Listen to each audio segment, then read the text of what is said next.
شیخ میرا سوال تھا کہ ہم سجدے کی حالت میں اپنے دونوں پیروں کو ملائیں گے کہ نہیں؟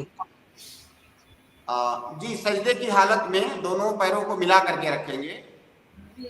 اور اس سلسلے میں اللہ کے نبی صلی اللہ علیہ وسلم کی جو حدیث ہے، عائشہ رضی اللہ تعالیٰ عنہ روایت کرتی ہیں کہ اللہ کے نبی صلی اللہ علیہ وسلم کو انہوں نے رات میں تلاش کیا اندھیرے میں، تو نبی صلی اللہ علیہ وسلم نماز پڑھ رہے تھے. وہ فرماتی ہیں کہ نبی صلی اللہ علیہ وسلم سجدے کی حالت میں تھے اور میں نے ٹٹولا تو میرا ہاتھ اللہ کے نبی صلی اللہ علیہ وسلم کے دونوں پاؤں پر گئے.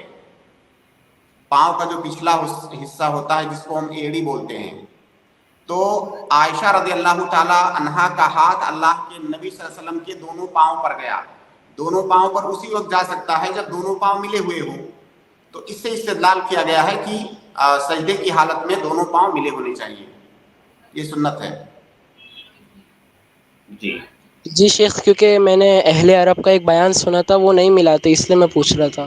وہ بولتے وہ حدیث ضعیف ہے، اسی لیے. میں تو ہوں اہل حدیث شیخ. نہیں، یہ حدیث صحیح ہے جو میں نے ابھی بیان کیا آپ کے لیے.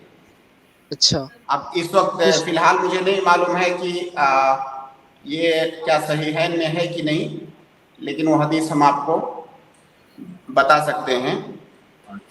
ہاں جی، یہ حدیث دیکھیے، میں حدیث کے الفاظ آپ کو سنا رہا ہوں.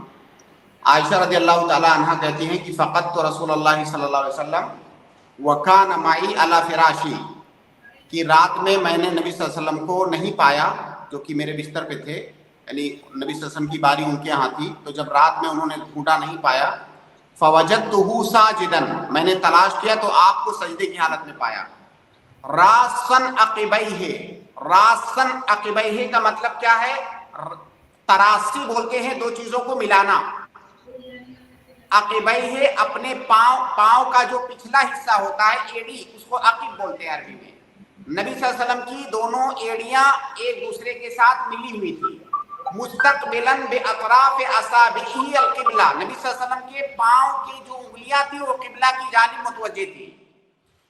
فسمعتہ یقول اعوذ برضاک من سخطک وبعفوک من عقوبتک وبک منک اثنی علیک. پھر آگے حدیث کے الفاظ ہیں. یہاں پہ جو محل شاہد ہے وہ یہ کہ اللہ کے نبی صلی اللہ علیہ وسلم کی دونوں ایڑیاں آپس میں ملی ہوئی تھی سجدے کی حالت میں. امام حاکم اس حدیث کے بارے میں کہتے ہیں کہ ھذا حدیث صحیح علی شرط الشیخین. اسی طرح سے شیخ البانی رحمہ اللہ نے بھی اس حدیث کو صحیح قرار دیا ہے. تو یہ حدیث بلا شبہ صحیح ہے، اور اس حدیث سے سجدے میں دونوں پاؤں کو ملانے کا استحباب ثابت ہوتا ہے.